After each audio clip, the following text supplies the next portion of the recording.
From the rugged desert outside Yuma, Arizona, this is Outpost Outspoken. Outpost Outspoken is the official podcast of U.S. Army Yuma Proving Ground, which conducts natural environment testing of military equipment in Arizona, Alaska, and the tropics.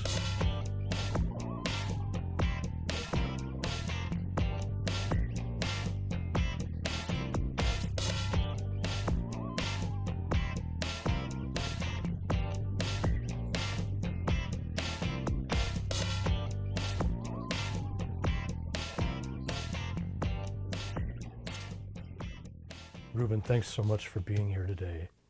So to start out, what is geodesy? Well, geodesy by definition is the determination of the size, shape, and the gravity potential of Mother Earth as it relates to DoD applications. It's making measurements on the surface of the Earth and relating those to a coordinate reference frame, both in horizontal and vertical control. Because when I got here, we were still, GPS wasn't into its own yet. We were actually testing GPS back then. Now you can measure and locate where something is within 1 centimeter in real time, anywhere on YPG's range. Anywhere on YPG, yes. So we have 11 geodetic reference stations. These are GPS systems, multi-constellation, collecting data 365 days a year. All that data is pushed to our, we have a couple servers with some software, server software that is capturing all this data and generating and modeling the ionosphere, troposphere. We have these receivers, what we call these rover receivers. In their instance, it's a one-man surveying system, but anywhere that they have access to the repeaters, anywhere on YPG, they can generate a measurement within a second through plus or minus a centimeter, anywhere on YPG. Why is that important to the test mission? Because it's important with respect to providing some factor better than the system we're trying to evaluate. So we're always a factor of 10 better. We're much better. So in terms of a military-grade GPS system that is an encrypted system is going to be probably accurate within a couple of meters just by itself. It's access for navigation, the projectiles, Excalibur, PGK, all the systems that guide the wheel and track vehicles and that launch basically motor systems, could be towed systems, the 777. But the projectiles themselves basically have these GPS-guided IMU fuses, and they have access to the military-grade GPS systems that are integrated into these systems. So why is it important? So we're in some cases we can split centimeters. In some cases, in a static, we can provide millimeter-level accuracies across YPG. The technology gives us the ability to do something now, which the positional of all the cameras, optical tracking systems, radars that generate that performance data, that TSP data, time, space, position information of where that object is traveling through space. But we're doing it at a factor better than what the system itself can perform. So that's the ground truth data, and it comes down to ground truths. We're autonomous systems nowadays. All the drone systems, all the systems have their own position, navigation, and timing systems, okay?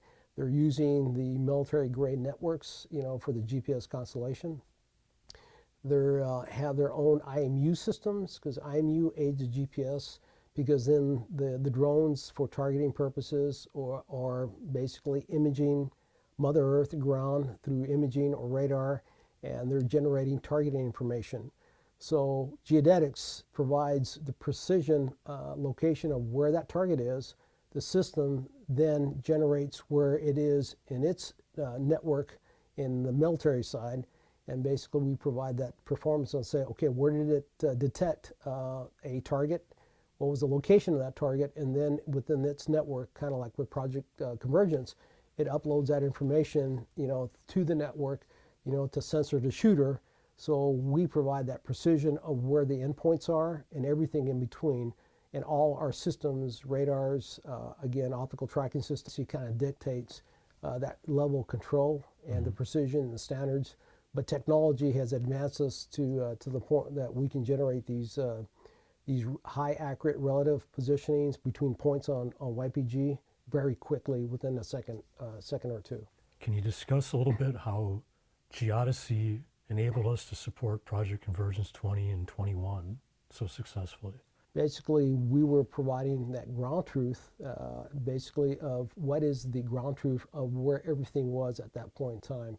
So it was important to provide that, but we did it in such a near real-time sense that we were able to provide that data and provide it on the fly. We still have to reduce data, capture a tremendous amount of data in GPS-denied environments. How do we operate in GPS-denied environments without our GPS-grade systems, our survey-grade systems? So now we have to go back to a conventional sense, but now we have these robotic systems, these total stations that basically can make measurements as accurate as our GPS systems, in some cases more accurately, as long as we have line of sight to the target. So we can provide basically the information that the customers need without GPS. Ruben Hernandez, thanks so much for being here today. You're welcome. YPG's Heritage Center has wowed visitors with the amazing history of this post for more than 25 years. We spoke to Curator Bill Heidner about the future of this gem of the Yuma community. Bill, thanks so much for being here with us today. Oh, it's my pleasure, Mark. So, the future of the Heritage Center. Can you say definitively that the Heritage Center is going to be open? Well, that's our plan. It's changing. It's going to go from a museum. It's being classified, it'll be classified as an unmanned heritage display, but it will remain in the Heritage Center. In fact, we're working right now to revamp and freshen up some of the exhibit galleries. So in some regards, the visitor's experience might even improve. But it should remain open. That's the plan. That's what we're all working for.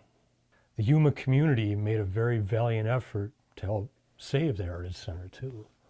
Well, and I think to a certain degree they were successful. They weren't as successful as we may have wanted, which was a fully manned museum like we had. But we went from, yes, you're being closed, to no, we're taking the Center of Military History said, we're taking the term closing out of our lexicon. We're not going to talk about closing anymore. Now it's being talked of in terms of a conversion. So we're converting it, we're making some changes with the intent that it will remain open. It'll remain in Building S2, and as an unmanned display, you might go to open 5 days a week. I mean, we haven't ironed out all the exact details. And even if someone didn't come on post to see the actual physical museum, there's something they could see on Imperial Dam Road, right? Well, there's a great collection of armored vehicles and artillery pieces and everything's adjacent to the Visitor Control Center. It was kind of interesting that with all the flux of things open and out open, we were still a TripAdvisor top 10% in the world destination. And when I looked at all of the comments, it was mostly about that outdoor display that earned us another annual award by TripAdvisor as being in the top 10% of world sites. So we're kind of proud of that. But yeah, that a lot of people really enjoy that outdoor display on Imperial Dam Road. YPG has a very rich history, and the Heritage Center does a good job capturing that history. Well, so thank you. What are some of the things folks see when they visit the Heritage Center? Chronologically, we start with General Patton at the Desert Training Center, and then we also talk about the bridge development that was going on at the Imperial Dam. And then kind of go chronologically through YPG's history, and then more thematic towards the other half of the museum, to include tests of the 50s and 60s, a tribute to 9/11 with some stunning photography we got out of the Library of Congress. And then one of my favorites is the 50th commemoration of the war in Vietnam, which we use renderings of what the Army calls Army art. These are paintings that are the originals are all in Fort Belvoir in Virginia under museum controlled situations. we were able to get good high resolution quality images and then reproduce those. But the neat thing of it is, Mark, these were all painted by soldiers. And it's a different way of looking. That's one of the comments we get from a lot of the families that come through. They say, it's just a different way of looking at the subject of the Vietnam War. Everybody has different reactions. We have a really nice map out in the hallway that attracts a lot of the veterans. Family members that said, wow, looking at that map, that's the most he's ever talked to the family about Vietnam, which is kind of heartwarming to hear. The most common thread I get from our visitors is, I had no idea. One, they had no idea what the Yuma Proving Ground does, and we tell that story. They can come in one end, go to the other side, and by that time, they have a really good understanding of what the Proving Ground is and what we do for our nation. And then the other thing is, it's a U-shaped building, and it's deceiving. You look at it from the outside, and it doesn't look that big, and people, they don't know quite what to expect, and they think maybe it's small, and by the time they get through, they're like, wow, I had no idea this place was so big, and it was so enjoyable, which is also comments we really like to hear from the public. Earlier in this episode, we talked to Ruben Hernandez about geodesy, and of course, the Global Positioning Satellite has a lot to do with what he does, and Global Positioning Satellite was tested at Yuma Proving Ground starting in the 1970s, and the museum discusses that. Yeah, we discussed that, and it's a wonderful part of our history. We were involved in the development through Block 1 and into Block 2 for about 20 years, from about 1972 to 1992. And much of the initial development was done here, the testing, to get the results and the data they needed to, one, prove to Congress it was going to work, and then two, really kind of flush out the systems and the user equipment. We were responsible for initial navigation tests and testing the initial set of user equipment. Very successful program, and YPG had a big part of that. Now, if folks want to visit the Heritage Center, they should call first, right? Well, call, and they have to call the Heritage Center. My number is 928-580-7633, but that's just part of it. Unless they have a Department of Defense ID card, they have to stop at the Visitor Control Center and go through a brief screening process, and then they're issued a pass. So I would suggest they call the VCC before, if they want to get inside. And that'll just confirm that the pass, the Visitor Control Center is open, and they're ready to give passes to the general public who may want to come in.